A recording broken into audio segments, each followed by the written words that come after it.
देश वाचवण्यासाठी पंतप्रधान नरेंद्र मोदी चौकीदाराची भूमिका बजावत असून नगर शहरातही गुंडागिरी थोपवण्यासाठी शिवसेना भाजप युती चौकीदार आहे असा हल्लाबोल शिवसेना उपनेते अनिल राठोड यांनी केलाय। डॉक्टर सुजय विखे यांच्या प्रचारार्थ घेण्यात येणाऱ्या कॉर्नर सभांमध्ये राठोड विरोधकांवर कडाडून टीका करीत विखेंच्या विजयासाठी साकडं घालत आहेत।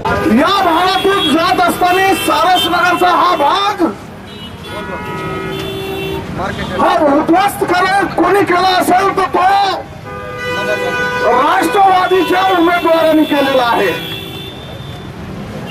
तीनच प्रश्न माझे का जो आमदार 4.5 वर्षामध्ये सारसनगरला पाणी देऊ शकत नाही तो खासदारकी काय लढवणार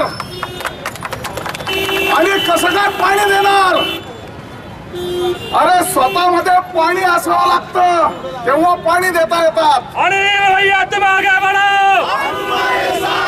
अनिल भैया तुम आगे बढ़ो, हम तुम्हारे साथ हैं। अरे मार्केट यार्डामध्ये करोडो रुपयाची संपत्ती खाऊन सगळे गाळे विकण्याचं काम कोणी केलं असेल तर या सोयऱ्या धाऱ्यांनी इथली वाट लावली। सगळे या मार्केट यार्ड लोकांचे टॉयलेट बाजूला करून त्या ठिकाणी गाळे दिले आणि 10-10 कोटी रुपये त्या ठिकाणी खाण्याचं काम कोणी केलं असेल तर या राष्ट्रवादीच्या उमेदवारांनी केलेलं आहे। अरे या मार्केट यार्ड शेतकऱ्यासाठी आहे का यांना खाण्याचं कुरण आहे? ऊसावाले मकेवाल्याला टाकायला जागा नाही आणि यांनी तिथं गाळे काढले आणि यांचे गुंड लोक त्या ठिकाणी गाड्या काढतायत। आणि म्हणून या ठिकाणी मला विचारायचंय अरे या देशाचा चौकीदार मोदी आहे आणि या शहराचा चौकीदार शिवसेना भाजप पार्टी आहे।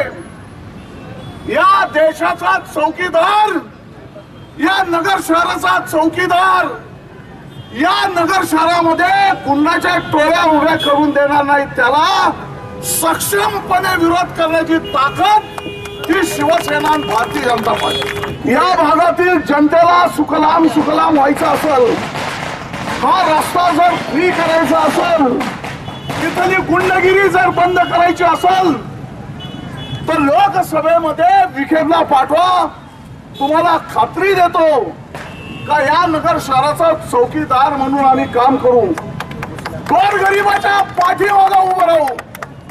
लोक भीतात, त्यांच्या कुटुंबामध्ये मुली असतात, मुलं असतात, कुठेतरी गेले ते गुंड लोक थांबवतात, त्यांना काहीतरी करतात। MIDC उद्ध्वस्त कोणी केली असेल तर हे यांनी केलेली आहे आणि म्हणून 23 तारखेला त्यांचा जाब आपल्याला विचारायचा।